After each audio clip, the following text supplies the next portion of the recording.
नमस्कार विद्यार्थी मित्रांनो, कॅप राऊंड फर्स्टचे अलॉटमेंट झालेले आहे। त्यानंतर तुम्ही सर्व कामाला देखील लागलेले आहेत। तुमच्यापैकी बऱ्याच जणांना खूप चांगले कॉलेज मिळालेले आहेत। त्यांनी ॲडमिशन घेण्याची डेट आजची होती, शेवटची होती। 5 वाजेपर्यंत आज प्रवेश घेण्याची तारीख होती, परंतु आज CET सेलने अनाउन्स केलेलं आहे की आजची डेट उद्यापर्यंत एक्सटेंड झालेली। सो सगळ्यात पहिली आणि महत्त्वाची आनंदाची बातमी ही आहे की ज्यांचे बँक इश्यूज आलेले, ज्यांचा बँकेचं DD होऊ शकलं नाही, कॉलेजच्या फीसचा DD तयार करता आला नाही कारण काल सॅटर्डे आज संडे, त्यामुळे बँक बंद असणार, कदाचित त्यामुळे CETने ही डेट एक्सटेंड करून दिलेली, बरोबर। सो ज्यांचं ॲडमिशन घेण्याचं ठरलेलं किंवा ज्यांचे कॉलेज ॲटो फ्रीज झालेले त्यांना उद्याचा 1 दिवस अजून ॲडमिशन घेण्यासाठी त्या इन्स्टिट्यूटला रिपोर्टिंग करण्यासाठीचा एक्स्ट्रा 1 दिवस मिळालेला आहे। आता मी जातोय ज्या विद्यार्थ्यांनी बेटरमेंट केलेलं आहे किंवा फ्रीज केलेलं आहे। विद्यार्थी मित्रांनो, एक लक्षात घ्या, जर तुम्हाला तुमच्या मनासारखं कॉलेज मिळालेलंच असेल तर तुम्ही डेफिनेटली फ्रीज करा आणि जाऊन ॲडमिशन घ्या। परंतु जर तुम्हाला तुमच्या मनासारखं कॉलेज नसेल मिळालेलं तर बेटरमेंट करणे हा सर्वोत्तम पर्याय आहे। कारण बेटरमेंट न करता पण तुम्ही कॅप राऊंड 2 ला जाऊ शकता, पण त्याच्यामध्ये प्रॉब्लेम काय येईल की तुम्ही रिस्क घेऊन जाताय। कारण कॅप राऊंड 2 ला जर तुम्हाला कॉलेज मिळालं नाही तर तुमचं कॅप राऊंड 1चं कॉलेज देखील निघून गेलेलं असेल, म्हणजे तुम्ही रिस्क घेऊन पुढे जाऊ शकत नाही। त्यामुळे बेटरमेंट हा एक सर्वोत्तम पर्याय आहे पुढे जाण्याचा। आता बेटरमेंट नेमकं काय आणि त्याचे रूल्स काय आणि त्याचा बेनिफिट कसा घ्यायचा हे बऱ्याच विद्यार्थ्यांना माहिती नाही आहे। फक्त आपण 1000 रुपये फीस भरली आणि बेटरमेंट केलं म्हणजे आपण खूप काहीतरी चांगलं केलं असं नाही।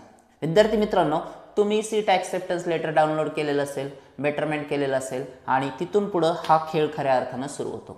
आता पहा, ज्यावेळी तुम्ही बेटरमेंट करता, कॅप राऊंड 2 साठी जाता, त्यावेळी सगळ्यात महत्त्वाचं, आता 5, 6, 7 तारखेला तुम्हाला तुमची ऑप्शन फॉर्म म्हणजे प्रेफरन्स लिस्ट एडिट करायला चान्स मिळतो। कॅप राऊंड 2 साठी परत एकदा तुम्हाला फॉर्म भरता येतो।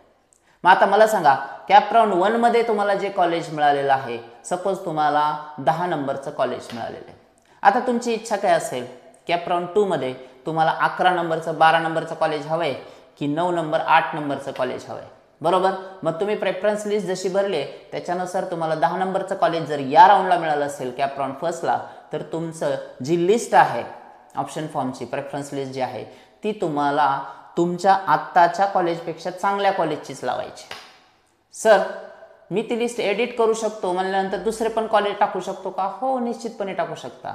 जर तुमची पहिली लिस्ट चुकीची ठरलेली असेल तर कदाचित तुमचं एखादं चांगलं आणि तुमच्या कट ऑफपेक्षा जास्त चांगलं असलेलं कॉलेज चुकून खाली जर गेलेलं असेल तर ते तुम्ही वरती आणू शकता। पण नीट लक्षात घ्या, आत्ताच्या कॉलेजच्या कट ऑफपेक्षा चांगले असलेले कॉलेजेस, चांगल्या ब्रँच असलेले कॉलेज, चांगले प्लेसमेंट असलेले कॉलेजेसच तुम्हाला कॅप राऊंड 2 साठी तुमच्या लिस्टमध्ये ठेवायचेत आणि विशेष करून ते तुमच्या कट ऑफला मॅच झाले पाहिजेत। आता जे कॉलेज मिळणारच नाही ते तर तुम्ही टॉप लिस्टमध्ये, टॉप 10 मध्ये ठेवलेले असतात, बरोबर। परंतु तुमच्या कट ऑफला मॅच होणारे कॉलेजेस सुद्धा तुम्हाला शोधायचेत। आणि त्यानंतर आता कॅप राऊंड 1चा जो कट ऑफ आहे तो पण तुम्हाला CET सेलवरती अपलोड झालेला दिसेल, त्यामुळे तुम्हाला मॅच होणारा कट ऑफ सुद्धा सापडू शकतो कोणत्या कोणत्या कॉलेजेसचा किती चालू आहे ते। आता जाऊया आपण बेटरमेंटची स्ट्रॅटेजी कशी आखायची, अजून दुसरा एक मुद्दा पहा। समजा तुम्हाला कॅप राऊंड 1ला कॉलेज मिळालंय तर ते कॉलेज तुम्ही बेटरमेंट करताय, 1000 रुपये फीस भरताय म्हणजे रिझर्व झालेले, बरोबर। कॅप राऊंड 2 ला तुम्हाला जर कुठलंच कॉलेज नाही मिळालं तर मित्रांनो ते कॉलेज तुम्हाला ॲडमिशन तिथं जाऊन घेता येतं, कोणतं? कॅप राऊंड 1च्या कॉलेजला। कारण तुम्हाला 2 ला जर कॉलेज नाही मिळालं तर तुम्ही बेटरमेंट केल्यामुळे कॅप राऊंड 1चं कॉलेज तुम्हाला कॅप राऊंड 2 मध्ये जाऊन ॲडमिशन घेता येतं। सर, मला जर समजा कॅप राऊंड 3 ला 4 ला जायचं तर माझं हे कॅप राऊंड 1चं कॉलेज कंटिन्यू राहील का? अशा बऱ्याच विद्यार्थ्यांच्या मनातला प्रश्न आहे। आता ह्याही प्रश्नाचं उत्तर आहे का मित्रांनो, तुमचं कॅप राऊंड 1चं कॉलेज जर तुम्हाला 2 ला कॉलेज नाही मिळालं तर रिझर्व आहे, परत बेटरमेंट करा। कॅप राऊंड 3 ला पण नाही मिळालं तरी कॅप राऊंड 1चं कॉलेज रिझर्वड आहे। कॅप राऊंड 4 ला तुम्हाला जाता येईल, जोपर्यंत तुम्हाला कॉलेज मिळत नाही तोपर्यंत कॅप राऊंड 1चं कॉलेज रिझर्वड आहे, काळजी करण्याची अजिबात आवश्यकता नाही। तुम्ही कॅप राऊंड 4 ला जाऊन सुद्धा कॅप राऊंड 4 ला पण तुम्हाला जर कॉलेज नाही मिळालं तर कॅप राऊंड 1चं कॉलेज जे की तुम्ही बेटरमेंट करून ठेवलेलं होतं ते कॅप राऊंड 4 ला तुम्हाला घेता येईल। हा सगळ्यात मोठा फायदा बेटरमेंट या रूलचा आहे। ओके, आता लक्षात आलं असेल तुमच्या। समजा बघा दुसरी कंडिशन काय असू शकते, कॅप राऊंड 2 मध्ये तुम्हाला आत्ता जे 10 नंबरचं कॉलेज मिळालं होतं कॅप राऊंड 1 मध्ये, त्याच्यापेक्षा कॅप राऊंड 2 मध्ये तुम्हाला 9 नंबरचं कॉलेज किंवा 8 नंबरचं कॉलेज मिळणार, म्हणजे चांगल्या कट ऑफचं आणखी थोडंसं चांगल्या क्वालिटीचं कॉलेज तुम्हाला मिळणार. त्यावेळी कॅप राऊंड 1चं कॉलेज निघून गेलेलं असतं, ते तुमच्या हातात राहत नाही. त्यामुळे एक साधी गोष्ट लक्षात ठेवा, बेटरमेंटमध्ये तुमच्या हातात एका वेळी प्रत्येक कॅप राऊंडला एकच कॉलेज आहे. सर मग मला कॅप राऊंड 1चं कॉलेज कॅप राऊंड 2ला जर दुसरं कॉलेज मिळालं तर घेता येत नाही का? बिलकुलच नाही, कारण तुम्ही स्वतः बेटरमेंट केलं होतं. आता जे कॉलेज तुम्हाला मिळाले तुमच्या लिस्टनुसार मिळाले, कॅप राऊंड 2 मध्ये जे नवीन कॉलेज मिळालं तेच तुमचं फायनल कॉलेज आहे, त्यामुळे तिथं रिग्रेट नसला पाहिजे. मग याला काय करायचं, म्हणूनच ते सांगतोय मी की कॅप राऊंड 2ला तुम्हाला जायचं असेल तर कॅप राऊंड 1 मध्ये जे कॉलेज मिळालं त्याच्यापेक्षा चांगल्या क्वालिटीचे, चांगले कट ऑफ असलेले, चांगली ब्रँच असलेले, चांगली प्लेसमेंट असलेलेच कॉलेज तुमच्या लिस्टमध्ये यायला पाहिजेत. तुम्ही चुकून जरी आत्ताच्या कॉलेजपेक्षा कमी कट ऑफ, कमी प्लेसमेंट, कमी क्वालिटीचे कॉलेजेस जर चुकून तुमच्या लिस्टमध्ये कॅप राऊंड 2 मध्ये आलं तर तुमचं कॅप राऊंड 1चं कॉलेज जाईल आणि तुम्हाला कमी कट ऑफ असलेलं, लो क्वालिटी असलेलं कॉलेज कॅप राऊंड 2 मध्ये येईल आणि ती सगळ्यात मोठी चूक ठरेल तुमची विद्यार्थी मित्रांनो.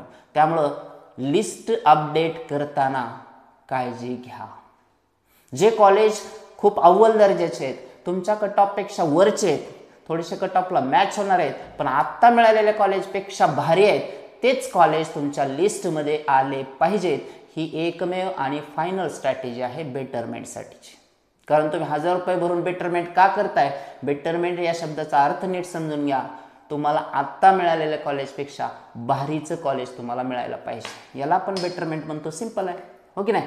त्यामुळे कॉलेजची लिस्ट खूप मॅटर करते. आणि तुमच्या प्रश्नाचं उत्तर मी दिलेलं आहे. जर तुम्हाला दुसऱ्या, तिसऱ्या, चौथ्या राऊंडला कुठलंही कॉलेज नाही मिळालं तर कॅप राऊंड 1चं कॉलेज तुमचं रिझर्व्ड आहे, ते तुम्ही बेटरमेंट केलेलं आहे. पण कंडिशन नंबर 2 मध्ये पण लक्षात घ्या, जर तुम्हाला कॅप राऊंड 2ला किंवा 3ला कुठलंही नवीन कॉलेज मिळालं तर ते कॉलेज तुमचं फायनल कॉलेज असतं, कॅप राऊंड 2 किंवा 3ला मिळालेलं, आणि तेच कॉलेज तुम्हाला पुढे कंटिन्यू राहील.